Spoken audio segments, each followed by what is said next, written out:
রাত অনেক হয়েছিল। টুনি তার পরিবার সহ ঘরের ভেতরে খাবার খাচ্ছিল।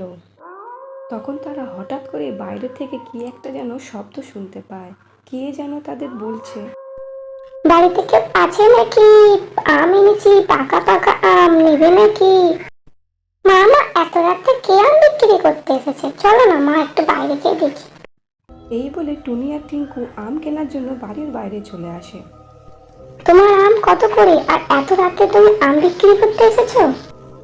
আসলে আজকে আম বেচতে বেচতে অনেক দেরি হয়ে গেছে, ওই জন্য বাকি আমগুলো ভাবলাম কাউকে দিয়ে চলে যাবো কম টাকায়।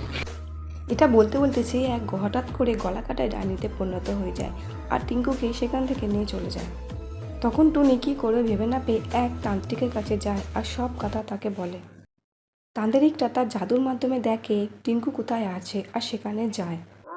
সেখানে গিয়ে তান্ত্রিকটা তার জাদুর সাহায্যে সেই ডাইনিটাকে মেরে ফেলে আর টিঙ্কুকে আবার ফেরত নিয়ে চলে আসে।